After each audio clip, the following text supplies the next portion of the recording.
বন্ধুরা, আমরা প্রত্যেকেই জানি যে আমাদের জীবনে শ্রীমদ্ ভগবদ্গীতার মাহাত্ম্য কতটা বেশি। ভগবান শ্রীকৃষ্ণ অর্জুনকে লক্ষ্য করে আমাদের উদ্দেশ্যে এই গীতার মহান জ্ঞান প্রদান করেন এবং তার সাথে ভগবান এটাও বলেন যে এই শ্রীমদ্ ভগবদ্গীতা পাঠ করার কত বড় মাহাত্ম্য রয়েছে। ভগবান শ্রীকৃষ্ণ এই গীতায় 3টি এমন বিষয়ের কথা বলেন যে 3টি কথা যদি আমরা জীবনে মেনে চলতে পারি তাহলে আমাদের জীবনও শ্রীকৃষ্ণের কৃপায় সুন্দর হয়ে উঠবে এবং আমাদের প্রতিটা দিন আনন্দময় হবে। অর্থাৎ পরমেশ্বর ভগবান শ্রীকৃষ্ণ ভগবদ্ গীতা জুড়ে 3টি মূল কথা বারবার বলে গেছেন, যেটা আমাদের প্রত্যেককেই অনুসরণ করা উচিত। বহু মানুষ আছেন যারা প্রতিদিন গীতা পাঠ করে বা গীতা শ্রবণ করেও এই 3টি মূল কথা উপলব্ধি করতে পারেন না। আর আপনাদের জানিয়ে রাখি, এই 3টি বিষয়ের মধ্যেই লুকিয়ে আছে সমগ্র গীতার মূল সার কথা। আজ এই ভিডিওর মাধ্যমে সেই 3টি বিষয়ের কথা আমি আপনাদেরকে জানাবো, যেটা জানার পর আপনারা অবাক হয়ে যাবেন যে পরমেশ্বর ভগবান সমগ্র ভগবদ্ গীতা জুড়ে এই কথাগুলি বারবার বলে গেছেন। যদি এই বিষয়গুলি আপনি উপলব্ধি করতে পারেন তাহলে আপনার জীবনও সহজ হয়ে উঠবে, আপনার জীবনও অনেক সুন্দরভাবে গড়ে উঠবে, আপনিও পাবেন ভগবান শ্রীকৃষ্ণের অপার করুণা।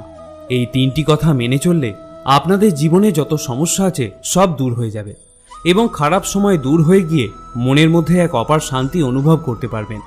আপনাদের প্রত্যেকটা দিন অত্যন্ত ভালোভাবে কাটবে। তাহলে আসুন দেরি না করে শুনে নেওয়া যাক শ্রীমদ্ ভগবদ্গীতার মূল 3টি সার কথা কি কি। এই 3টি সার কথা আপনাদেরকে 3টি সুন্দর কাহিনীর মাধ্যমে বোঝাবো, যাতে এই 3টি কাহিনী শোনার পর আপনারা স্পষ্টভাবে বুঝতে পারেন যে কোন 3টি জিনিস আমাদেরকে প্রত্যেক দিন মেনে চলতে হবে।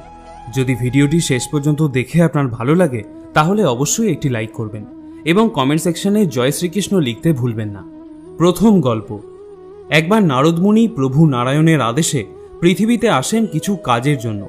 কাজ সেরে ফিরে যাবার পথে এক ধার্মিক ব্রাহ্মণ নারদমুনিকে দেখে জিজ্ঞাসা করলেন, হে নারদমুনি, আপনি কি প্রভু নারায়ণের সঙ্গে দেখা করতে যাচ্ছেন? নারদমুনি উত্তরে বললেন যে হ্যাঁ। তখন সেই ধার্মিক ব্রাহ্মণ তাকে বললেন, তাহলে আপনি প্রভুকে কি জিজ্ঞাসা করতে পারবেন যে কবে আমি এই সংসারের সকল জ্বালা যন্ত্রণা থেকে মুক্তি পাব এবং প্রভুর কাছে গিয়ে বৈকুণ্ঠে আনন্দে বাস করতে পারবো? নারদমুনি তার কথায় সম্মতি জানিয়ে বললেন, আচ্ছা ঠিক আছে, আমি নিশ্চয়ই জিজ্ঞাসা করব। এই বলে নারদমুনি সেখান থেকে প্রস্থান করলেন। কিছুক্ষণ যাবার পর একজন মুচি, যে গাছের তলায় বসে জুতা সেলাই করছিল, তিনি নারদমুনিকে দেখে জিজ্ঞাসা করলেন যে আপনি কি প্রভু নারায়ণের সঙ্গে দেখা করতে যাচ্ছেন?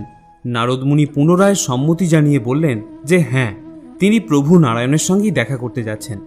তখন সেই মুচি তাকে জিজ্ঞাসা করলেন, তাহলে আপনি প্রভুকে কি একটা কথা জিজ্ঞাসা করতে পারবেন যে কবে আমি সংসারের জ্বালা যন্ত্রণা থেকে মুক্তি পাব এবং প্রভুর কাছে গিয়ে বৈকুণ্ঠে আনন্দে বসবাস করতে পারবো?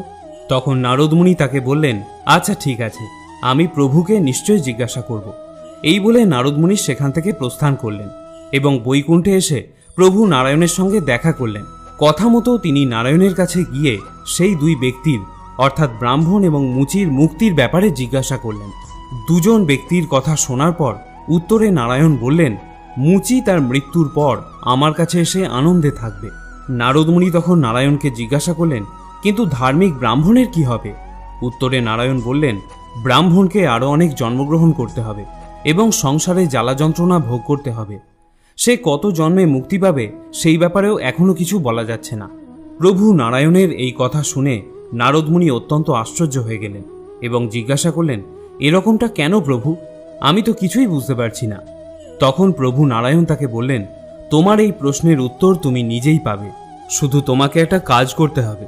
যখন তারা তোমায় জিজ্ঞাসা করবে যে প্রভু বৈকুণ্ঠধামে কি করছিলেন, তখন তুমি উত্তরে বলবে যে প্রভু সূচের ছিদ্র দিয়ে একটি হাতিকে পারাপার করছিলেন। এর কিছুদিন পর নারদমুনি পৃথিবীতে এসে সেই ব্রাহ্মণের সঙ্গে দেখা করলেন।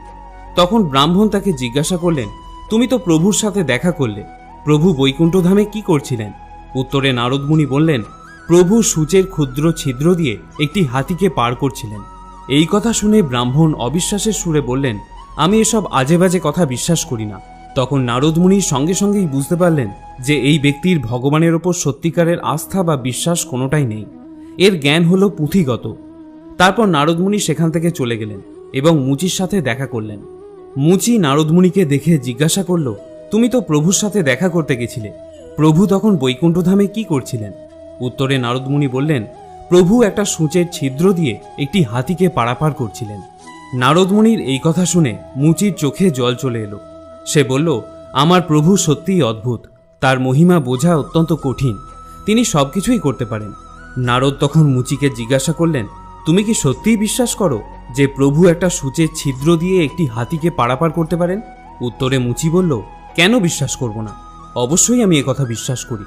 নারদমুনি তখন তাকে জিজ্ঞাসা করলেন, কি ভেবে তুমি একথা বিশ্বাস করলে? এটা তো একটা অসম্ভব কাজ, যেটা কারোর পক্ষে কোনোদিন করাই সম্ভব নয়। উত্তরে মুচি বলল, মুনিবর, তুমি তো দেখতেই পাচ্ছ যে আমি এই বড় অশ্বত্থ গাছের তলায় বসে জুতো সেলাই করি। তুমি দেখো যে অসংখ্য ফল গাছ থেকে রোজ মাটিতে পড়ছে, এবং প্রতিটি ফলের বীজের মধ্যে এরকম আরও একটা বড় অশ্বত্থ গাছ সুপ্ত আকারে রয়েছে। যদি একটা ছোট্ট বীজের মধ্যে এত বড় একটা অশ্বত্থ গাছ থাকতে পারে, তাহলে একটা ছোট্ট সূঁচের মধ্যে দিয়ে হাতিকে গলানো প্রভুর পক্ষে কি এমন কঠিন কাজ? অর্থাৎ ঈশ্বরে প্রকৃত বিশ্বাসী হল এই ভৌতিক জগতের সকল জ্বালা যন্ত্রণা থেকে মুক্তি পাওয়ার একমাত্র পথ। এখানে অন্ধবিশ্বাসের কথা বলা হয়নি, কিন্তু ঈশ্বরের পক্ষে অসম্ভব কিছু নেই এই বিশ্বাসটা অবশ্যই থাকা উচিত। তিনি পারেন না এমন কোনো কাজ হতে পারে না। ভগবদ্গীতায় শ্রী ভগবান অর্জুনকে স্বয়ং বলেছিলেন, এই ভৌতিক জগৎ আমার নির্দেশেই পরিচালিত হয়, এবং আমার নির্দেশেই প্রকৃতি চেতন অচেতন জগৎ প্রসব করে। এই কারণেই জগৎ পুনঃ পুনঃ সৃষ্টি ও ধ্বংস হয়। অর্থাৎ প্রথম মূল কথাটি হল ভগবান শ্রীকৃষ্ণের প্রতি অপার বিশ্বাস। এবারে আপনাদের বলবো দ্বিতীয় গল্পটি। একদা একজন মহিলা ভক্ত ছিলেন, যিনি রোজ সকালে ঘুম থেকে উঠে স্নান করার পর রান্না করতেন, এবং তারপর সেই খাবার খেয়ে তিনি ভগবানের পূজা করতেন। একদিন তার বাড়িতে একজন আত্মীয় এলেন। সেই আত্মীয় খুব ধার্মিক প্রকৃতির মানুষ ছিলেন। 3 বেলা পূজা করতেন, ভগবানকে না দিয়ে তিনি কিছুই খেতেন না। এই আত্মীয় যখন দেখলেন যে সেই মহিলা ভক্তটি খেয়ে দিয়ে ভগবানের পূজা করেন, তখন তিনি অত্যন্ত রেগে গেলেন এবং সেই ভক্ত মহিলাকে বললেন, তুমি কি জানো না খেয়ে দিয়ে ভগবানের পূজা দিতে নেই? এতে অনেক বড় অপরাধ হয়। ভগবানের পূজা সবসময় না খেয়ে শুদ্ধভাবেই দিতে হয়। তুমি কাল থেকে না খেয়ে পূজা দেবে। এই কথা শুনে মহিলা পরের দিন থেকে না খেয়ে পূজা দিতে থাকেন। কিন্তু তিনি লক্ষ্য করলেন যে আগে যখন তিনি খেয়ে দিয়ে ভগবানের পূজা করতেন, তখন ঘন্টার পর ঘন্টা এক মনে পূজা করতে পারতেন, মন তার শান্ত থাকত। কিন্তু যখন থেকে তিনি না খেয়ে ভগবানের পূজা দিচ্ছেন, তখন থেকে 10-15 মিনিটের বেশি তিনি পুজো করতে পারছেন না। মন তার অশান্ত এবং চঞ্চল হয়ে উঠছে। এরকমই একদিন তার বাড়িতে একজন সাধু ভিক্ষা করতে এলেন। তিনি সেই সাধুকে দেখে তার এই সব ঘটনা খুলে বললেন। সেই আত্মীয় ভদ্রলোকটি সেই সময় সেইখানেই ছিল। সাধু সেই মহিলা ভক্তটির সব কথা শোনার পর তাকে বললেন, মা, পেটে যদি খিদে থাকে তাহলে ভগবানের দিকে মন দেবে কি করে? মন তো বারবার ক্ষুধার দিকেই যাবে। ভগবান ভক্তের ভক্তি দেখে, নিয়ম কানুন নয়। তোমার যদি খেয়ে দেই ভক্তি ভালো হয়, তাহলে তুমি তাই করো। এবং এরপর থেকে সেই মহিলা ভক্তটি খেয়ে দেই পূজা করতে শুরু করে। শ্রীরামকৃষ্ণ পরমহংসদেব তার এক ভক্তকে একবার বলেছিলেন, তুমি খালি পেটে পূজা দিতে বসলে আর তোমার মন ঈশ্বরের দিকে না গিয়ে খাবারের দিকে চলে গেল, এতে কোনো লাভ হলো না। এর চেয়ে অনেক ভালো যদি তুমি খেয়ে দিয়ে শান্ত মনে পূজা করতে বসো। অর্থাৎ দ্বিতীয় যে বিষয়টি আমরা জানতে পারলাম তা হলো ভগবানের পুজোয় সব থেকে ঊর্ধ্বে যা থাকে তা হলো ভক্তি।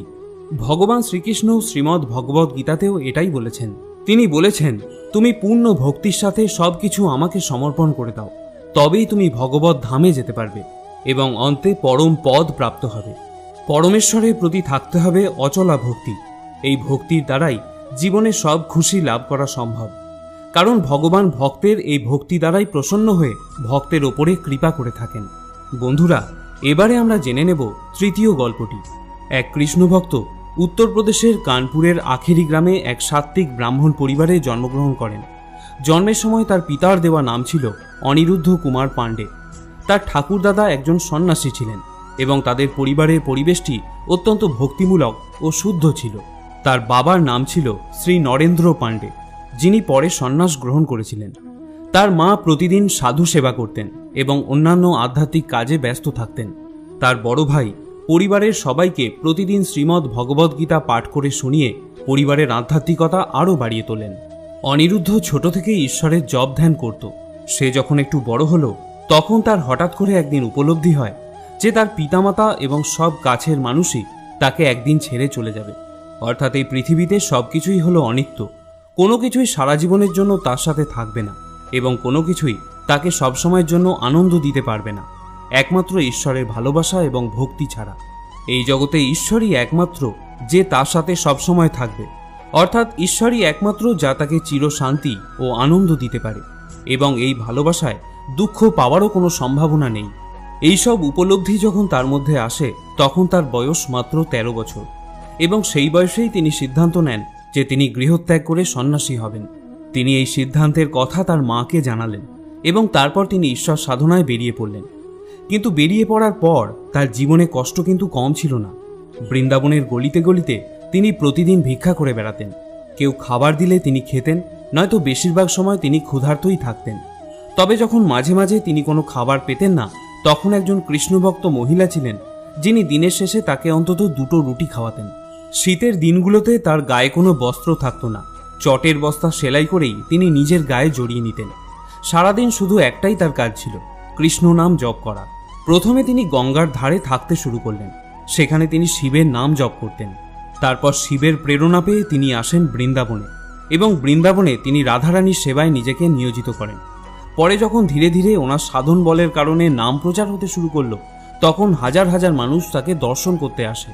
পরে সকলে জানতে পারে 18 বছর ধরে তার 2টো কিডনিই খারাপ। তিনি তার একটি কিডনির নাম দেন কৃষ্ণ এবং অন্যটির নাম দেন রাধা। যখন তার শিষ্য ভক্তরা জানতে পারেন যে তার 2টো কিডনিই খারাপ, তখন বহু মানুষ নিজের কিডনি তাকে দান করতে আসেন।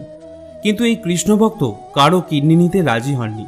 তিনি বলতেন যে আমি কাউকে কষ্ট দিতে চাই না।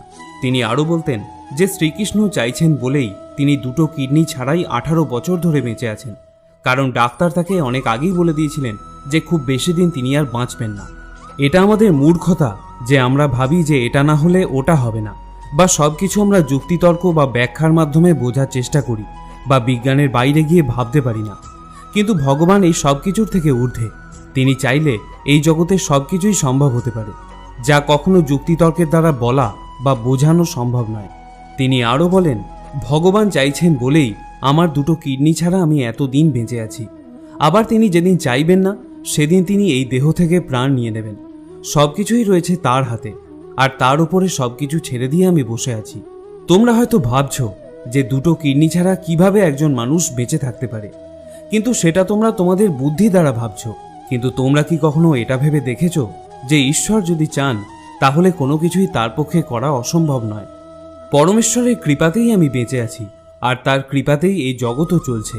তোমরা যদি তার উপরে সত্যিকারের ভরসা ও বিশ্বাস রাখো, তাহলে তিনিও তোমার জন্য সব অসম্ভবকে সম্ভব করে দেবেন। বন্ধুরা, বহু মানুষ আছেন যারা এই সাধুর ওপরে সন্দেহ করেছিলেন যে তিনি হয়তো মিথ্যা কথা বলছেন। পরে যখন ডাক্তারেরা রিপোর্ট বার করে, তখন সবাই এটা জেনে অবাক হয়ে যায় যে তিনি বিনা কিডনিতে 18 বছর ধরে বেঁচে আছেন এবং যথেষ্ট সুস্থভাবে বেঁচে আছেন, কথা বলছেন, ঘোরাফেরা করছেন। অনেক মানুষ তো এটাও বলেন যে তিনি আসলে মৃত, কিন্তু 18 বছর ধরে শ্রীকৃষ্ণের শক্তি তাকে চলাফেরা করাচ্ছে, কথা বলাচ্ছে। বন্ধুরা, এই মহান সাধুর পরবর্তীতে সন্ন্যাস নাম হয় প্রেমানন্দ গোবিন্দজি মহারাজ। বর্তমানে তার লক্ষ লক্ষ শিষ্য ভক্ত। অনেক জ্ঞানীগুণী মানুষ ও মহাপণ্ডিতেরা এই মহান সাধুর সঙ্গে দেখা করে আশীর্বাদ ধন্য হয়েছেন। চলচ্চিত্র পরিচালক থেকে শুরু করে অভিনেতা, অভিনেত্রী, খেলোয়াড়, প্রমুখ ব্যক্তিগণ তার সান্নিধ্য লাভ করে ধন্য হয়েছেন। তাই বন্ধুরা, তৃতীয় যে মূল কথাটি হলো সেটি হলো নির্ভরতা। অর্থাৎ আমাদেরকে সম্পূর্ণভাবে শ্রীকৃষ্ণের চরণে নিবেদিত হয়ে কর্ম করে যেতে হবে এবং বিশ্বাস রাখতে হবে নিজের ওপর যে কোনো কর্মই আমার পক্ষে অসম্ভব নয়। এর ফলে হয়তো ভগবান শ্রীকৃষ্ণ আমাদের বিভিন্ন সমস্যার মধ্যে ফেলে আমাদের পরীক্ষা নিতে পারে, শুধুমাত্র এটা দেখার জন্য যে আমরা তার উপর কতটা নির্ভরশীল। আর এই নির্ভরতার পরীক্ষায় যদি আপনি উত্তীর্ণ হন, তাহলে ভগবানের অশেষ কৃপাদৃষ্টি আপনার ওপরেও বর্ষিত হবে। তাই বন্ধুরা, সম্পূর্ণ শ্রীমদ্ ভগবদ্গীতার 3টি মূল কথা হলো ভক্তি, বিশ্বাস এবং নির্ভরতা। এই 3 গুণ যে ভক্তের মধ্যে থাকে, তাকে আর জীবনে কোনো কিছু নিয়ে চিন্তা করার প্রয়োজন হয় না, কারণ তার সাথে স্বয়ং ভগবান সর্বদা উপস্থিত থাকেন এবং তাকে অপার কৃপা করতে থাকেন। তার জীবনে কোনো সমস্যা থাকে না, যদি কোনো সমস্যা থেকেও থাকে তাও অবিলম্বে তার থেকে ক্রমশ দূরে সরে যায়। প্রিয় শ্রোতা বন্ধুরা, ভিডিওটি দেখে যদি আপনার ভালো লাগে বা নতুন কিছু শিখতে পারেন, তাহলে অবশ্যই একটি লাইক করবেন এবং তার সাথে কমেন্ট সেকশনে জয় শ্রীকৃষ্ণ লিখতে ভুলবেন না। সকলে ভালো থাকবেন, সুস্থ থাকবেন। আপনার উপর পরমেশ্বরের কৃপা যেন সর্বদা বর্ষিত হয়।